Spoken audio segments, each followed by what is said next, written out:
بسم اللہ الرحمن الرحیم۔ السلام علیکم۔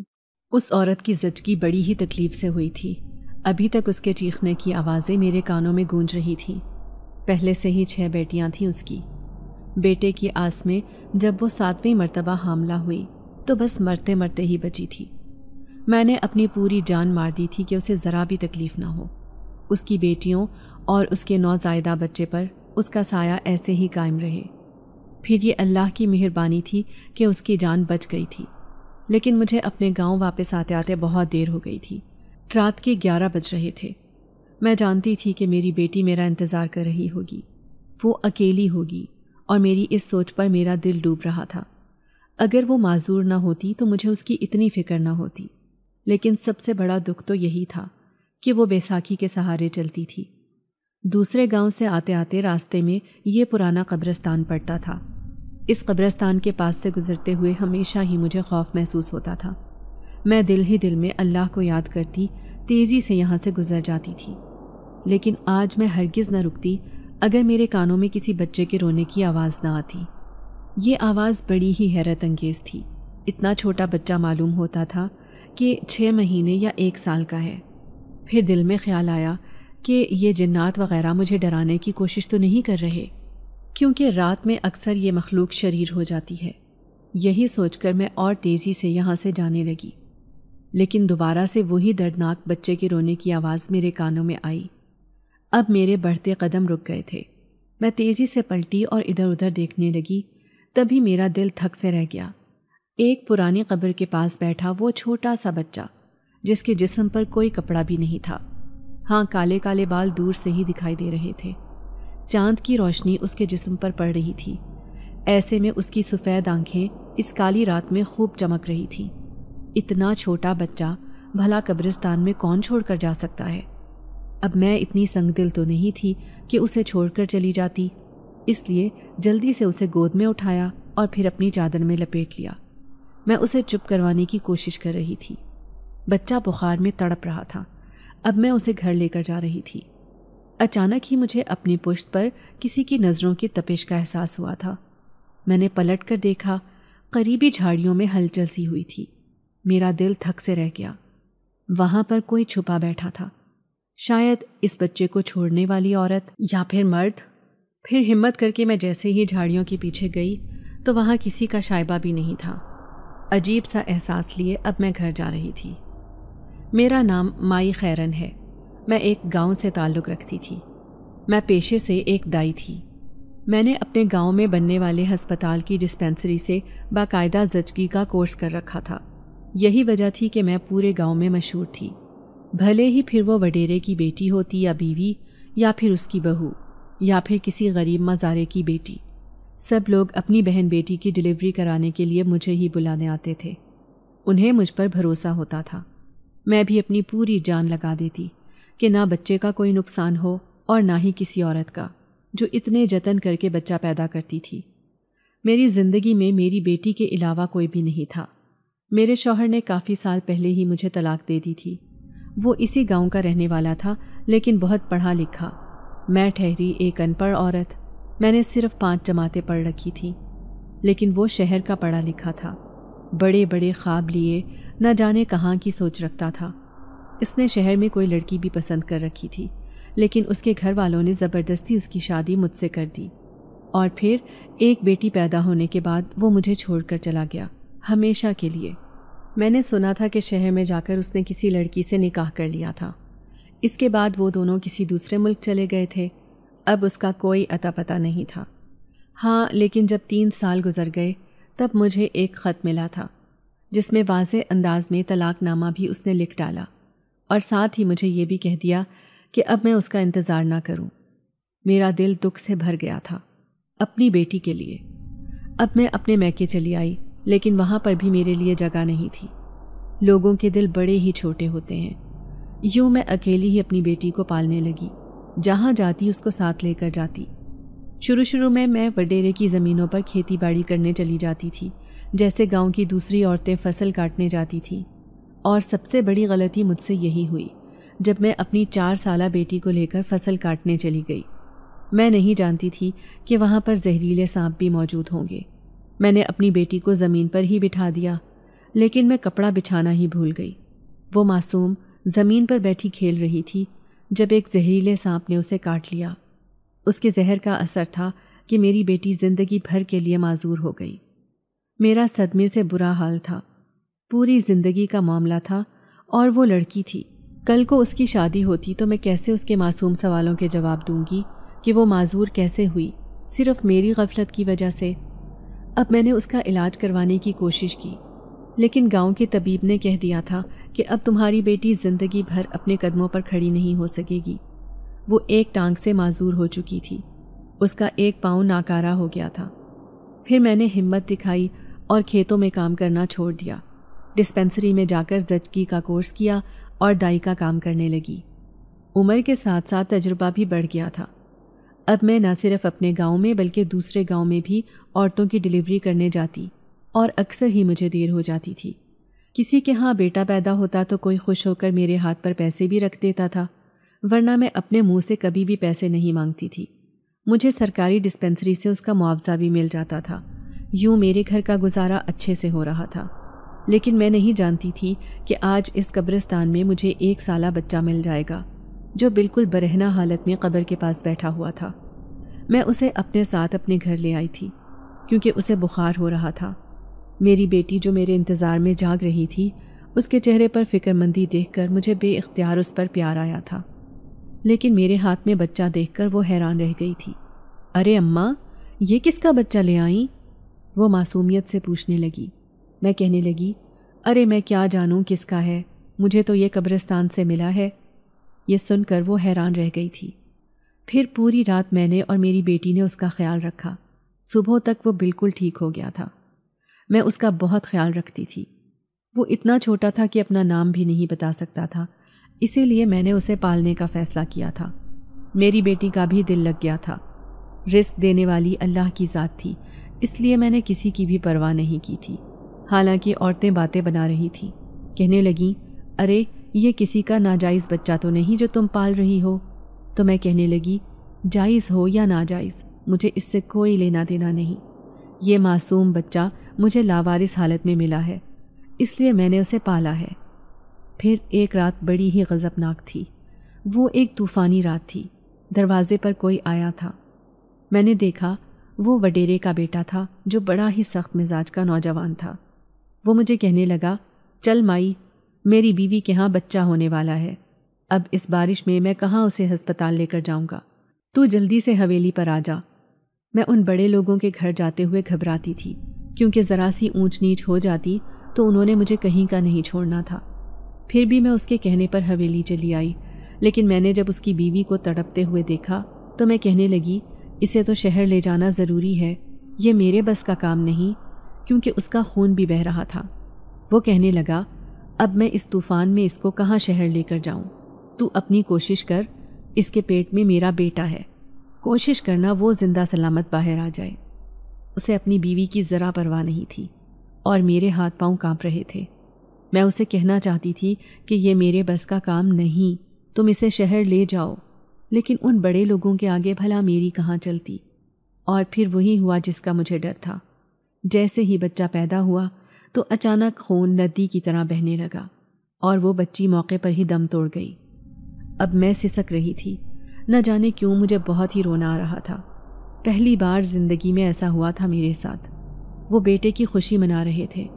جب میں نے انہیں بتایا کہ بچی مر چکی ہے، ایک دم سے ہی ان کی خوشیاں غم میں بدل گئی تھیں۔ وڈیرے کا بیٹا غضبناک نظروں سے مجھے دیکھنے لگا، کہنے لگا، اسی بڑھیا نے اسے مارا ہے، میں اسے چھوڑوں گا نہیں، میں اسے پولیس میں پکڑوا دوں گا۔ وڈیرے کی بیوی کہنے لگی، تو جلدی سے اپنے گھر جا، یہ اپنے ہوش کھو بیٹھا ہے، اسی کی وجہ سے وہ مری ہے۔ میں ہانپتی کانپتی باہر آئی تھی، لیکن ایسے لگ رہا تھا ابھی دروازے پر پولیس آ جائے گی اور وڈیرے کا بیٹا مجھے پولیس میں گرفتار کروا دے گا۔ میں اپنی بیٹی سے کہنے لگی، جلدی گھر چھوڑنے کی تیاری کرو، ہمیں یہاں سے جانا ہوگا۔ وہ کہنے لگی، اماں کیا ہو گیا ہے تجھے؟ ہم بھلا اس گاؤں کو چھوڑ کر کہاں جائیں گے؟ پچھلے 20 سالوں سے ہم اس میں رہ رہے ہیں۔ میں اسے کہنے لگی، مجھے اپنی نہیں تیری فکر ہے۔ اگر وڈیرے کے بیٹے نے مجھے گرفتار کروا دیا تو میرے پیچھے تیرا کیا ہوگا؟ تیری زندگی خراب ہو جائے گی۔ اور یہ چھوٹا معصوم بچہ جسے میں اپنے گھر لے آئی تھی، اس کا کیا ہوگا؟ ہمیں ہرگز یہاں نہیں رہنا۔ میں جلدی سے 4 کپڑے بیگ میں رکھے اپنی بیٹی اور اس بچے کو ساتھ لیے یہ گاؤں چھوڑ کر جا رہی تھی۔ رات کی تاریکی میں جانا اتنا آسان بھی نہیں تھا، دوسرے گاؤں بھی نہیں جا سکتی تھی، وہاں سے بھی وٹیرے کا بیٹا مجھے ڈھونڈ لیتا، اسی لیے میں شہر جانا چاہتی تھی۔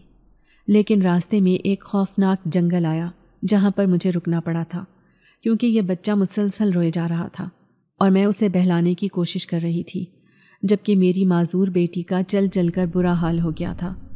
میں جانتی تھی کہ ایک ٹانگ سے چلنا کس قدر مشکل ہے۔ میں اسے تسلی دے رہی تھی، میری زندگی اس قدر مشکل میں پھنس جائے گی یہ تو میں نے سوچا بھی نہیں تھا۔ ابھی مجھے بیٹھے ہوئے 1 گھنٹہ ہی ہوا تھا کہ اچانک مجھے دور سے ایک عورت آتی ہوئی دکھائی دی۔ اس نے کالے رنگ کا لباس پہن رکھا تھا۔ پھر وہ میرے قریب آ کر کہنے لگی، یہ بچہ خاموش کیوں نہیں ہو رہا؟ اس کی آواز سن کر ہی میں آئی ہوں۔ میں حیران رہ گئی کہ بھلا اس بھیانک جنگل میں اس کا گھر کہاں ہوگا۔ میں اسے کہنے لگی، 1 رات کے لیے مجھے اپنے گھر لے جاؤ، تمہاری مہربانی ہوگی۔ وہ کہنے لگی، ضرور، کیوں نہیں، چلو میرے ساتھ۔ اب اس نے میرے ہاتھ سے اس بچے کو تھام لیا تھا، جبکہ میں اپنی بیٹی کو سہارا دے کر چلا رہی تھی۔ وہ بچہ اس عورت کے پاس جا کر بالکل خاموش ہو گیا تھا۔ میں حیران بھی ہوئی، ورنہ اس سے پہلے تو وہ چلا چلا کر رو رہا تھا۔ پھر وہ ہمیں اپنے گھر لے آئی تھی۔ اس کا گھر بالکل ہی اجاڑ اور ویران پڑا تھا۔ اس قدر سناٹے اور تاریکی کو دیکھ کر میرا دل ٹوٹ گیا، لیکن 1 رات ہی تو گزارنی تھی، اس لیے ہم نے اسی گھر میں رکنے کا فیصلہ کیا تھا۔ پھر وہ نہ جانے کہاں سے کھانا لے آئی تھی۔ میں نے اور میری بیٹی نے پیٹ بھر کر کھانا کھایا اور ہم خوب گہری نیند سو گئے۔ صبح میری آنکھ کھلی تو بچہ میرے سرہانے لیٹا ہوا تھا، لیکن اس عورت کا نام و نشان بھی نہیں تھا، بلکہ ہم ایک ٹوٹے پھوٹے گھر میں سوئے ہوئے تھے۔ تبھی مجھے ہوش آیا۔ میں نے جھنجھوڑ کر اپنی بیٹی کو اٹھایا تھا، جلدی چل، نہ جانے ہم کہاں ہیں، مجھے تو آگے کا راستہ بھی نہیں معلوم، شہر نہ جانے یہاں سے کتنی دور ہے، میں فکر مندی سے اپنی بیٹی کو کہہ رہی تھی۔ پھر میں نے اس بچے کو اپنے ساتھ لے لیا۔ میں ابھی آگے جا ہی رہی تھی کہ اچانک ایسا محسوس ہوا جیسے کسی نے مجھے پیچھے سے پکارا ہو۔ میں نے پلٹ کر دیکھا، پیچھے کوئی بھی نہیں تھا، لیکن بچہ مسلسل ایک جانب اشارہ کیے عجیب عجیب آنکھوں سے دیکھ رہا تھا۔ پھر اچانک ہی اس نے منہ پھیر لیا اور میرے کندھے سے لگ کر بری طرح رونے لگا۔ ایسے لگ رہا تھا جیسے اس نے کوئی خوفناک چیز دیکھ لی ہو۔ میری بیٹی کہنے لگی، اماں جلدی سے یہاں سے چلیں، مجھے بہت ڈر لگ رہا ہے، آخر ہم شہر میں کس کے پاس جائیں گے؟ میں اپنی بیٹی کو کہنے لگی کہ میری ایک بہت پرانی سہیلی رہتی ہے حلیمہ، ہم اس کے گھر جائیں گے، مجھے اس کا گھر تھوڑا تھوڑا یاد ہے۔ اب میں اپنی بیٹی کو لے کر اس کے گھر کی طرف جا رہی تھی۔ بڑی مشکل سے پیدل شہر پہنچی اور حلیمہ کا گھر تلاش کیا۔ حالانکہ مجھے اس کے گھر گئے ہوئے پورے 15 سال ہو گئے تھے، لیکن پھر بھی میرے ذہن میں یہاں کا راستہ موجود تھا۔ جیسے ہی میں نے حلیمہ کے دروازے پر دستک دی تو سامنے اس کی بیٹی کھڑی تھی۔ مجھے دیکھ کر ناک بھوں چڑھانے لگی۔ کون ہیں آپ؟ اس نے میری معذور بیٹی کو سر سے پاؤں تک دیکھا تو مجھے بڑا دکھ ہوا۔ میں کہنے لگی، تمہاری امی سے ملنا ہے بیٹی، میں مائی خیرن ہوں، اس کی سہیلی۔ تبھی حلیمہ نے بھی مجھے دیکھ لیا تھا۔ اس نے مجھے اندر آنے کا کہا، لیکن اس کے سارے بچے عجیب سی شکلیں بنائے ہمیں سر سے پاؤں تک دیکھ رہے تھے۔ پھر حلیمہ کہنے لگی، کیا یہ تمہارا نواسا ہے؟ تو میں گھبرا کر کہنے لگی، نہیں، یہ تو ایک یتیم بچہ ہے، اسے میں پال رہی ہوں۔ تو وہ کہنے لگی، اچھا خیر، کس لیے آئی ہو یہاں؟ اب میں بری طرح شرمندہ ہو گئی تھی۔ ظاہر ہے وہ ہم تینوں کو بھلا کیسے رکھ سکتی تھی اس گھر میں۔ میں کہنے لگی، چند دن کے لیے بس یہاں رہوں گی، تمہارے گھر، اس کے بعد یہاں اپنا کوئی گھر دیکھ لوں گی اور کرائے پر رہوں گی۔ وہ کہنے لگی، کیسے گزارا کرو گی، تمہاری تو بیٹی بھی معذور ہے، پھر گھر کا خرچہ کیسے اٹھاؤ گی؟ میں اس سے کہنے لگی، گاؤں میں بھی میں دائی کا کام کرتی تھی، یہاں بھی کر لوں گی۔ اس نے بادل نخواستہ 2-3 دن رہنے کی اجازت دے دی تھی اور میرے لیے یہی بہت تھا۔ میں اپنی تھوڑی بہت جمع پونجی لے کر آئی تھی، اسی سے میں گھر کرائے پر لے لیتی۔ رات کو میری بیٹی بیٹھ کر رو رہی تھی۔ میں اسے کہنے لگی، کچھ نہیں ہوتا، حالات کا مقابلہ کرنا چاہیے، ہمت کرو میری بیٹی۔ میں اس بچے کو بھی بہلانے کی کوشش کر رہی تھی۔ حلیمہ اور اس کے گھر والوں کا رویہ دیکھ کر میں نے جلد ہی ایک کمرے کا چھوٹا سا کرائے کا مکان لے لیا تھا۔ میرے پاس تو اتنی جمع پونجی بھی نہیں تھی کہ میں راشن ہی ڈلوا سکتی۔ اب میں بری طرح پریشان رہنے لگی۔ وہ بچہ تو بڑا ہی صابر تھا، وہ سارا دن خاموش پڑا رہتا، لیکن ایک رات بڑی ہی عجیب تھی جب دروازے پر دستک ہوئی۔ میں نے جیسے ہی دروازہ کھولا تو سامنے ہی ایک آدمی کھڑا تھا۔ کیا تم ہی دائی ہو؟ میں نے ہاں میں سر ہلایا تو کہنے لگا، میری بیوی کی حالت بہت خراب ہے، اس کے ہاں بچہ ہونے والا ہے، میں تمہیں لینے آیا ہوں۔ میں حیران تھی کہ اس آدمی کو کیسے پتا کہ میں ایک دائی ہوں، لیکن پھر بھی شہر میں آ کر میرا پہلا کام ملا تھا، اسی لیے میں نے اللہ کا شکر ادا کیا اور اس کے ساتھ چل پڑی۔ لیکن وہ تو مجھے بستی سے بہت آگے لے آیا تھا، اور یہ ایک کچا سا علاقہ تھا۔ رات کا وقت تھا اور اس جگہ کی ویرانی میرا دل دہلائے جا رہی تھی۔ پھر میں بار بار اس سے پوچھنے لگی کہ تمہارا گھر کہاں ہے، تو وہ کہنے لگا بس یہیں سامنے ہی ہے۔ اس نے ایک گھر کی طرف اشارہ کیا تو میرے پیروں تلے سے زمین نکل گئی۔ اس پوری ویران جگہ پر ایک واحد وہی گھر موجود تھا۔ جیسے ہی میں نے اس گھر کے اندر قدم رکھا، اندر سے کسی عورت کے تڑپنے کی آواز آنے لگی۔ شاید کوئی شدید درد میں مبتلا عورت بچے کو جنم دینے ہی والی تھی۔ میں جلدی سے اس کے پاس گئی اور پھر میں نے اللہ کا نام لے کر ڈلیوری کرانی شروع کی۔ تھوڑی ہی دیر بعد اس کا بیٹا اس دنیا میں آ گیا تھا، لیکن اس بچے کو دیکھ کر میرے منہ میں کلیجہ آ گیا، کیونکہ اس کے پورے جسم پر کالے کالے بال تھے۔ یہ ایک عجیب سا خوفناک بچہ تھا۔ میں نے کپڑے میں لپیٹ کر اس آدمی کو دے دیا جسے وہ بار بار چوم چاٹ رہا تھا۔ میں اس کی محبت دیکھ کر حیران رہ گئی تھی۔ پھر میں نے اللہ کا شکر ادا کیا کہ ڈلیوری خیر خیریت سے ہو گئی۔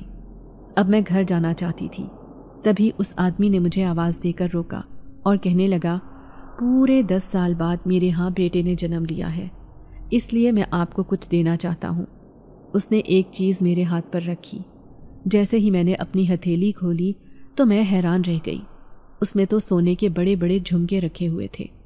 اتنا قیمتی تحفہ مجھے آج تک کسی نے بھی نہیں دیا تھا، اور اس وقت جب مجھے ایک ایک پائی کی ضرورت تھی، میں تشکر بھری نظروں سے اس آدمی کو دیکھ کر اس کا شکریہ ادا کر رہی تھی۔ خوشی خوشی ان سونے کے جھمکوں کے ساتھ میں گھر آ گئی۔ وہ مجھے چھوڑ کر بھی چلا گیا تھا۔ دوسرے دن میں نے گھر میں راشن ڈلوا لیا اور بچے کے کپڑے بھی لیے۔ پھر میں نے اپنی بیٹی کے بھی 2-3 سوٹ لے لیے تھے۔ میری بیٹی کہنے لگی، اماں وہ کون مہربان آدمی تھا جس نے ہماری اتنی مدد کی، وہ بھی اتنے برے وقت میں۔ میں کہنے لگی، نہ جانے کون اللہ کا نیک بندہ تھا، خدا اسے خوش رکھے۔ اب محلے پڑوس کی عورتیں بھی میرے گھر آنے جانے لگی تھیں۔ آہستہ آہستہ انہیں بھی معلوم ہو گیا تھا کہ میں ایک دائی ہوں، لیکن عورتیں مجھے دیکھ کر منہ چڑھاتیں اور کہتیں کہ بھائی ہم تو آج کل کی دائی پر بھروسہ نہیں کرتے، ہم تو اپنی بہو بیٹی کی ڈلیوری ہسپتال سے ہی کرواتے ہیں۔ میں ان کی باتیں خاموشی سے سنتی رہتی تھی۔ میں کسی سے زور زبردستی نہیں کرتی تھی۔ ہاں، اگر کسی کو میری مدد چاہیے ہوتی تو میں اس کی مدد کرنے کے لیے تیار تھی۔ پھر ایک دن ایک عورت کہنے لگی، ارے تمہاری بیٹی ایک ٹانگ سے لگڑی ہے، اسے کسی ہسپتال میں کیوں نہیں دکھاتی؟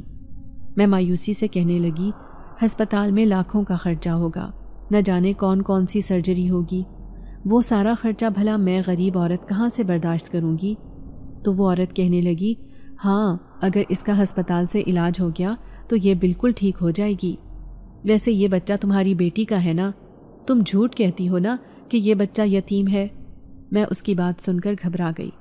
کہنے لگی، نہیں نہیں، میری بیٹی کی تو ابھی تک شادی بھی نہیں ہوئی، یہ سچ میں ہی ایک یتیم بچہ ہے جسے میں اور میری بیٹی پال رہے ہیں۔ لوگوں کی باتیں سن کر میں حیران ہوتی۔ پھر ابھی ایک ہفتہ ہی گزرا تھا کہ اچانک آدھی رات کو دروازے پر دستک ہوئی۔ جیسے ہی میں نے دروازہ کھولا، سامنے ایک نقاب پوش عورت کو دیکھ کر میں حیران رہ گئی۔ وہ اس محلے کی رہنے والی نہیں لگ رہی تھی۔ وہ مجھے دیکھتے ہی کہنے لگی، کیا تم ہی مائی خیرن ہو؟ میں نے ہاں میں سر ہلایا تو کہنے لگی، جلدی کرو، ایک عورت کے ہاں بچہ ہونے والا ہے، مجھے تمہاری مدد چاہیے۔ اب میں جلدی جلدی اس کے ساتھ جا رہی تھی، لیکن اس کا گھر بھی شاید اسی ویران جگہ پر تھا، وہ مجھے وہیں لے کر جا رہی تھی۔ میں حیران ہوئی کہ مجھے اپنی بستی میں کوئی کام نہیں دیتا تھا، لیکن یہاں میں دوسری بار آ رہی تھی، شاید انہیں میرے اوپر بھروسہ ہو گیا تھا۔ پھر میں نے دیکھا وہ بڑی ہی خوبصورت دوشیزہ تھی، بہت کم عمر بھی۔ وہ بچے کو جنم دیتے وقت پوری طرح ڈر رہی تھی۔ میں نے اس کا سارا ڈر اور خوف نکال دیا۔ اس کے ہاں ایک پیاری سی بیٹی نے جنم لیا۔ وہ خوش ہو گئی۔ تبھی وہ نقاب پوش عورت کہنے لگی، تم نے آج ہمیں بہت خوش کیا ہے، اس لیے ہم تمہیں ایک بہت بڑا انعام دیں گے۔ یہ کہتے ہی اس نے ایک سونے کا کنگن اپنے ہاتھ سے اتار کر میرے ہاتھ میں پہنا دیا تھا۔ میری آنکھیں حیرت سے پھٹی کی پھٹی رہ گئی تھیں۔ یہ بستی جو دکھنے میں بہت غریب لگتی تھی، لیکن یہاں کے لوگ مجھے بڑے بڑے انعام دے رہے تھے۔ میں بار بار ان کا شکریہ ادا کرتی اور اس عورت سے کہنے لگی، آپ نہیں جانتی آپ نے میری کتنی مدد کی ہے، سچ میں ہی مجھے اس وقت پیسوں کی ضرورت ہے۔ تو وہ عورت کہنے لگی، تم بھی تو ہماری بہت بڑی مدد کر رہی ہو، تمہاری جگہ کوئی اور عورت ہوتی تو کبھی بھی ایسا نہ کرتی۔ میں اس کی بات پر الجھ گئی۔ مجھے اس کی بات کا مطلب سمجھ نہیں آیا، لیکن خیر میں گھر آ گئی تھی۔ دوسرے دن میں نے کنگن سنار کے پاس بیچ دیا تھا۔ اس نے ہاتھوں ہاتھ مجھ سے وہ خرید لیا تھا۔ اب میں سوچ رہی تھی کہ میں اپنی بیٹی کا علاج کرواؤں۔ جب میں نے یہ بات اپنی بیٹی سے کہی تو وہ کہنے لگی، اماں مجھے امید نہیں کہ میں اب ٹھیک ہو سکوں گی، آپ مجھے میرے حال پر چھوڑ دیں، بس گھر میں ہم پیٹ بھر کر روٹی کھا رہے ہیں، یہی بہت ہے، اور میری شادی کا خیال دل سے نکال دیں۔ اس کی بات سن کر میں مایوس ہو گئی تھی۔ لیکن اس رات میں سو رہی تھی جب اچانک ہی میں نے اپنے صحن میں ایک عورت کی پرچھائی دیکھی۔ میں نیم غنودگی کی کیفیت میں تھی، لیکن میں نے اپنی آنکھوں سے اس پرچھائی کو دیکھا تھا۔ میں جیسے ہی سہم کر باہر آئی تو میرے منہ سے بے اختیار چیخ نکلی تھی۔ صحن میں وہ بچہ بیٹھ کر کھیل رہا تھا اور وہ پرچھائی تیزی سے غائب ہو گئی تھی، جبکہ وہ بچہ اپنے ہاتھ اٹھائے مسلسل اس کی طرف اشارے کر رہا تھا۔ یہ دیکھ کر میری جان نکل گئی۔ میں نے پلک جھپکتے میں اس بچے کو بڑھ کر اپنی آغوش میں لے لیا تھا۔ میں حیران تھی کہ یہ کیا چیز تھی جو اچانک سے غائب ہو گئی۔ پھر اس رات بچہ مسلسل روئے جا رہا تھا۔ میں اپنی بیٹی سے کہنے لگی، میں اسے ہسپتال لے کر جا رہی ہوں، لگتا ہے اسے کوئی تکلیف ہے۔ وہ کہنے لگی، امی ہسپتال تو یہاں سے بہت دور ہے، میں بھی آپ کے ساتھ چلتی ہوں۔ میں کہنے لگی، نہیں، تم اچھے سے دروازہ بند کر لو، میں بس یوں گئی اور یوں آئی، تم فکر نہ کرنا۔ جلدی سے اسے کہہ کر چادر اوڑھ کر میں اس بچے کو لے کر باہر نکلی اور پیدل ہی پیدل ہسپتال کی طرف جانے لگی۔ میں سوچ رہی تھی کہ زیادہ فاصلہ نہیں ہوگا، لیکن چل چل کر میرے قدم شل ہو گئے تھے۔ اچانک ہی 2 نقاب پوش آدمی میرا پیچھا کرنے لگے۔ میں ان آدمیوں کو دیکھ کر خوفزدہ ہو گئی تھی۔ پلٹ کر بار بار ان آدمیوں کو دیکھتی جو مسلسل میرے پیچھے آ رہے تھے۔ پھر اچانک ہی ایک آدمی میرے سامنے آیا اور کہنے لگا، ہم اس بچے کو لینے آئے ہیں، اس بچے کو ہمیں دے دو۔ میں نے اس بچے کو اپنے سے چمٹا لیا اور کہنے لگی، ہرگز نہیں، کون ہو تم؟ کیا تم اسے اغوا کرنے آئے ہو؟ تو وہ آدمی مسکراتے ہوئے کہنے لگا، نہیں، یہ ہماری امانت آپ کے پاس تھی، ہم اسے لینے آئے ہیں، یہ ہمارا ہی بچہ ہے، یہ دیکھو۔ اس نے بچے کی طرف اشارہ کیا جو خود اس آدمی کے پاس جانے کے لیے مچل رہا تھا۔ میں بالکل ساکت کھڑی رہ گئی۔ اچانک ہی میری آنکھوں میں آنسو آ گئے تھے۔ وہ دونوں آدمی اس بچے کو لے کر نہ جانے کہاں غائب ہو گئے تھے۔ میں خالی ہاتھ لیے گھر واپس آئی تھی۔ میری بیٹی بار بار پوچھ رہی تھی، اماں وہ بچہ کہاں گیا؟ میں اسے کہنے لگی، 2 آدمی آئے اور اسے لے کر چلے گئے۔ پھر میری بیٹی کہنے لگی، نہ جانے وہ اس کے ساتھ کیا سلوک کریں گے۔ میں پھوٹ پھوٹ کر رو پڑی تھی۔ سچ میں ہی مجھے اس بچے سے بہت محبت ہو گئی تھی۔ پھر دوسرے دن محلے پڑوس کی عورتوں کو پتہ چلا کہ وہ بچہ غائب ہے تو وہ کہنے لگیں، ارے تم نے اسے کیا یتیم خانے میں چھوڑ دیا؟ وہ نہیں جانتی تھیں کہ وہ میرا دل چھلنی کر رہی ہیں، بار بار اس بچے کا ذکر کر کے۔ میں سچ میں ہی بڑی اداس ہو گئی تھی اور اکثر بیمار رہنے لگی تھی۔ میری بیٹی میری ہمت بندھانے کی کوشش کرتی تھی۔ ایک دن بہت تیز بارش ہو رہی تھی، گرج چمک کے ساتھ برسات نے عجیب خوفناک ماحول پیدا کر رکھا تھا۔ میں اپنی بیٹی کو لیے کمرے میں پڑی تھی۔ میری بیٹی کہنے لگی، اللہ کرے آج آپ کو کوئی بلانے نہ آئے، میں پریشان ہو چکی ہوں اماں، آپ راتوں کو چلی جاتی ہیں، پیچھے سے میں اکیلی ہوتی ہوں۔ میں کہنے لگی، اب میں کہیں نہیں جاؤں گی، نہ جانے کیوں میرا دل ٹوٹ سا گیا ہے۔ میری بیٹی کہنے لگی، ایسا کچھ نہیں ہوگا، آپ فکر نہ کریں، کیا پتہ سچ میں ہی ان آدمیوں نے جان بوجھ کر اس بچے کو قبرستان میں چھوڑا ہو۔ آپ اپنی صحت کی فکر کریں، اگر آپ کو کچھ ہو گیا تو میرا کیا ہوگا؟ آپ سے پہلے میں مر جاؤں گی۔ وہ ایسے ہی احساس کمتری کا شکار رہتی تھی۔ میں نے اسے گلے سے لگا لیا تھا۔ پھر میں نم آواز کے ساتھ اسے کہنے لگی، میں تو چاہتی ہوں کہ تیرا علاج ہو جائے، میں سچ میں ہی تیرا علاج کروانا چاہتی ہوں، سوچ رہی ہوں کہ تجھے کل ہسپتال لے کر جاؤں۔ تو وہ کہنے لگی کہ میں نے اب امید چھوڑ دی ہے کہ میں کبھی اپنے دونوں پاؤں پر چل پاؤں گی، آپ میری فکر نہ کریں۔ وہ بالکل ہی مایوس ہو چکی تھی اور اس کی مایوسی دیکھ کر میرا دل پگھلتا تھا، لیکن اگلی رات جو ہوا تھا اس نے میرے ہوش اڑا دیے تھے۔ جب دروازے پر زوردار انداز میں دستک ہوئی، سامنے کھڑی 2 نقاب پوش عورتیں مجھے دیکھ کر کہنے لگیں، کیا تم ہی مائی خیرن ہو جو ایک دائی ہے؟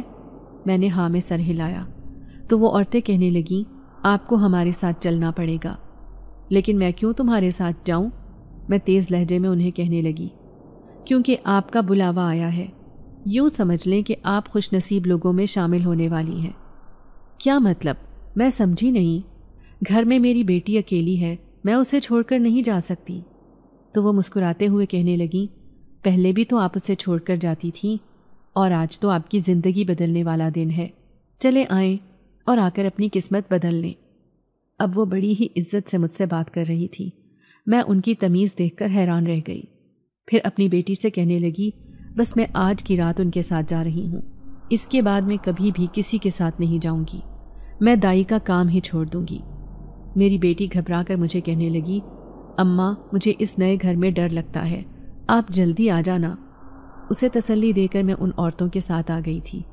راستے میں وہ دونوں خاموشی سے سفر کر رہی تھیں اور میں نے چپ چاپ اپنے آپ کو حالات کے دھارے پر چھوڑ دیا تھا۔ وہ نہ جانے مجھے کہاں لے کر جا رہی تھی۔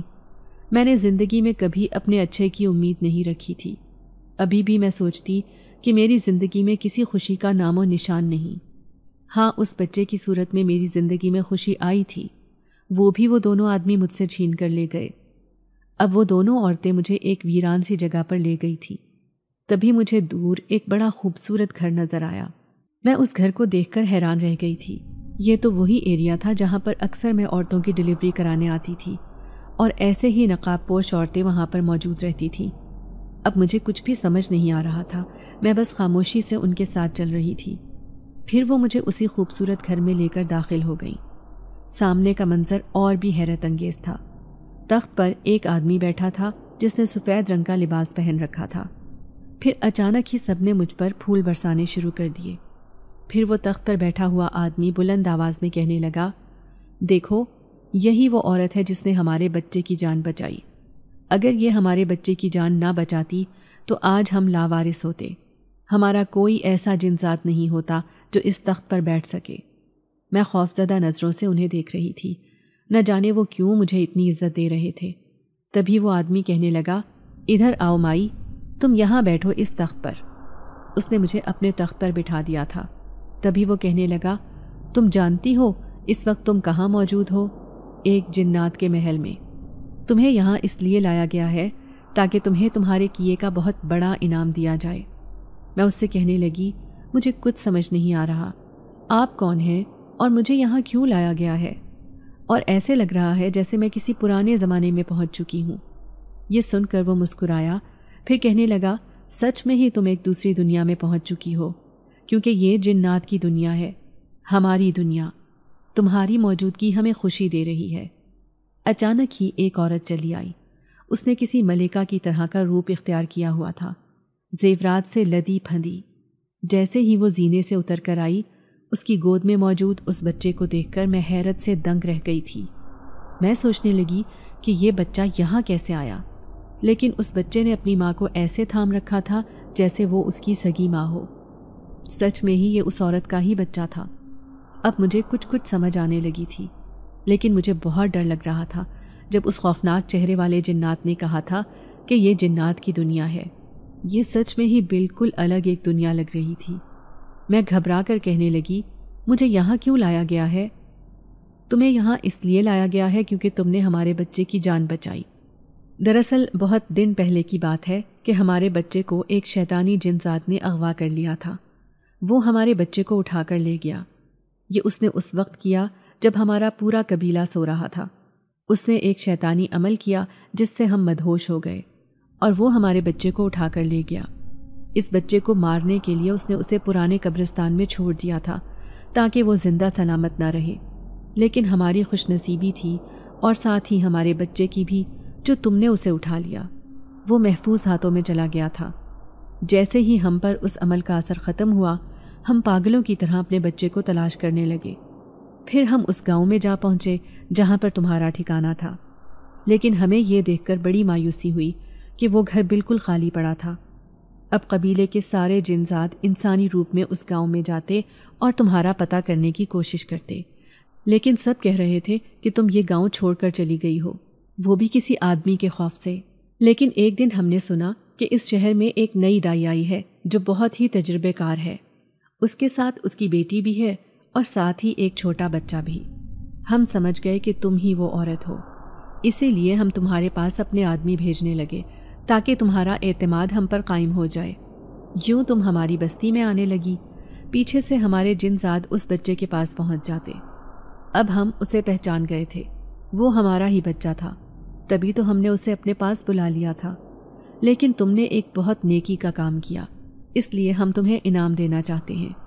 میں اس سے کہنے لگی، مجھے اس بچے سے بہت محبت ہو گئی تھی، میں کوئی انعام نہیں لینا چاہتی، میں چاہتی ہوں کہ یہ بچہ جہاں رہے سلامت رہے۔ تو وہ سردار کہنے لگا، یہ تمہارا بڑا پن ہے، لیکن سچ میں ہی تم ایک نیک عورت ہو۔ ہم چاہتے ہیں کہ تمہاری بیٹی بھی ٹھیک ہو جائے، اس لیے ہم اس کے لیے بھی تمہیں ایک خاص دوا دینا چاہتے ہیں۔ اس دوا سے جو تمہاری بیٹی کے پاؤں میں زہر موجود ہے وہ دور ہو جائے گا اور تمہاری بیٹی بالکل ٹھیک ہو جائے گی۔ یہ سن کر میں حیران رہ گئی تھی، میری آنکھوں میں بے اختیار آنسو آ گئے۔ میں کہنے لگی، زندگی میں میری بس یہی خواہش ہے کہ میں اپنی بیٹی کی شادی کر دوں اور وہ اپنے پاؤں پر کھڑی ہو جائے۔ تبھی سردار نے اپنی ایک جنزادی سے کہا کہ اسے وہی دوائی لا کر دو جو میں نے اپنے خاص طبیب سے بنوائی ہے۔ پھر اس نے وہ دوائی میرے ہاتھ پر رکھ دی۔ میں شکر گزار نظروں سے انہیں دیکھ رہی تھی۔ پھر اس سردار سے کہنے لگی، کیا سچ میں ہی میری بیٹی بالکل ٹھیک ہو جائے گی؟ تو وہ مسکراتے ہوئے کہنے لگا، کیوں نہیں، ہم دعا کرتے ہیں کہ تمہاری بیٹی جلد ٹھیک ہو جائے۔ پھر میں جیسے ہی پلٹ کر آنے لگی تو سردار کہنے لگا، ایک خاص تحفہ اور لیتی جاؤ جو تمہارے بہت کام آئے گا۔ میں حیران تھی کہ وہ مجھے اب کیا تحفہ دینے والا ہے۔ جیسے ہی اس نے ایک خوبصورت لال رنگ کا تحفہ میرے ہاتھ میں تھمایا تو میں حیران رہ گئی، نہ جانے اس کے اندر کیا ہوگا۔ اب میں اس تحفے کو لے کر گھر آ گئی تھی جہاں پر بے چینی سے میری بیٹی میرا انتظار کر رہی تھی۔ میں اسے کہنے لگی، میری بیٹی، یہ تو ایک معجزہ ہی ہو گیا، میں تمہارے لیے دوا لے کر آئی ہوں۔ وہ کہنے لگی، اماں کیسی دوا؟ میں نے اسے ساری بات بتائی تو اسے اپنی آنکھوں پر یقین نہ آیا تھا۔ گھبرا کر کہنے لگی، میں ہرگز ان جنات کی دوا نہیں لگاؤں گی، نہ جانے مجھے کیا ہو جائے۔ تو میں کہنے لگی، نہیں، ان کی دوا بہت خاص ہوتی ہے، جڑی بوٹیوں والی، تم دیکھنا بالکل ٹھیک ہو جاؤ گی۔ لیکن وہ کہنے لگی، اماں آپ کے ہاتھ میں کیا ہے؟ اس کا اشارہ اس تحفے کی طرف تھا۔ میں کہنے لگی، اس سردار نے مجھے تحفہ دیا ہے کیونکہ میں نے ان کے بچے کا بہت خیال رکھا، اور میری بیٹی مجھ سے زیادہ تو نے ان کے بیٹے کا خیال رکھا ہے، جبھی تو وہ ہم دونوں سے بہت خوش ہیں۔ انہوں نے نہ صرف تمہیں تحفے کے طور پر یہ دوا دی ہے بلکہ ہم دونوں کو یہ قیمتی تحفہ بھی دیا ہے، اس میں نہ جانے کیا ہے۔ پھر جیسے ہی ہم نے وہ کھول کر دیکھا تو مانو ہماری قسمت ہی بدل گئی، ایسے لگ رہا تھا جیسے ہم دونوں پل بھر میں زمین سے آسمان پر پہنچ گئے ہیں۔ میری بیٹی آنسوؤں سے رو رہی تھی کیونکہ اس میں ڈھیر سارے قیمتی زیورات رکھے ہوئے تھے جو ہماری سوچ سے بھی زیادہ قیمتی تھے۔ وہ کہنے لگی، اماں مجھے یقین نہیں آ رہا، ہم دونوں غریب ماں بیٹی جنہوں نے کبھی پیٹ بھر کر کھانا بھی نہیں کھایا، اچانک سے ہی ہماری قسمت کیسے بدل سکتی ہے؟ کیا سچ میں ہی وہ مہربان جنزاد ہم پر اتنے مہربان ہو گئے کہ آج ہم دونوں ماں بیٹی کی قسمت بدل گئی؟ اب میں اسے کہنے لگی، تم یہ لیپ روزانہ لگاؤ، دیکھنا تمہارے پاؤں میں جتنا بھی زہر باقی ہے وہ سب ختم ہو جائے گا۔ مجھے تو معلوم ہی نہیں تھا کہ ابھی وہ زہر تمہارے پاؤں میں موجود ہے، تبھی تو تم اپنے قدموں پر چل نہیں پا رہی۔ اس کی آنکھوں میں آنسو آ گئے تھے، لیکن اب وہ روزانہ اس لیپ کو اپنے پاؤں پر لگا رہی تھی۔ پھر ہم دونوں ماں بیٹی نے ایک گھر خرید لیا کیونکہ سب سے پہلے چھت خریدنا ضروری تھی۔ میں دعا کر رہی تھی کہ جلد ہی میری بیٹی ٹھیک ہو جائے۔ پھر وہ دن بھی آیا جب میری بیٹی اپنے پاؤں پر کھڑی ہو گئی تھی۔ پھر میں نے اس کی شادی کی تیاریاں شروع کر دیں۔ نہ تو کوئی میرے رشتہ دار تھے، نہ ہی جاننے والے۔ اب میں دن رات جائے نماز پر بیٹھ کر دعا کرتی کہ بس میری بیٹی کے لیے بہت اچھا سا رشتہ آ جائے، وہ اپنے گھر کی ہو جائے۔ میں صرف اپنی بیٹی کے اچھے نصیب کے لیے دعا ہی کر سکتی تھی۔ پھر میں نے وہ محلہ بھی چینج کر لیا تھا جو جاہلوں سے بھرا ہوا تھا۔ اب ہم دونوں ماں بیٹی ایک نئی سوسائٹی میں رہنے لگی تھیں۔ وہاں پر میری بیٹی کی نیک تربیت کے چرچے تھے۔ یوں جیسے ہی اچھا رشتہ آیا تو میں نے فوراً ہاں کر دی۔ وہ لڑکا بہت پڑھا لکھا اور سمجھدار تھا۔ میری بیٹی نے بھی میٹرک تک تعلیم حاصل کر رکھی تھی، لیکن وہ بہت کم گو اور سلیقہ شعار تھی۔ مجھے اتنی امید تھی کہ وہ جہاں جائے گی اپنی سلیقہ مندی سے روشنی بکھیر دے گی۔ یوں جھٹ پٹ رشتہ طے ہو گیا اور آج میں اپنی بیٹی کی شادی کی تیاریاں کر رہی تھی۔ میری بیٹی کہنے لگی، اماں میں نے تو امید ہی چھوڑ دی تھی کہ میری شادی ہوگی۔ دیکھو تو صحیح، آج سچ میں ہی میں شادی کا لال جوڑا پہنوں گی۔ جب بھی گاؤں میں کسی لڑکی کی شادی ہوتی تھی تو اکثر گاؤں کی لڑکیاں مجھے تانے دیتی تھی کہ تم تو ایک معذور لڑکی ہو، تم سے کون شادی کرے گا؟ لیکن وہ نہیں جانتی تھی کہ قسمت سب کی بدل سکتی ہے، اور ایسے ہی میری بھی قسمت بدل گئی۔ وہ بہت خوش لگ رہی تھی۔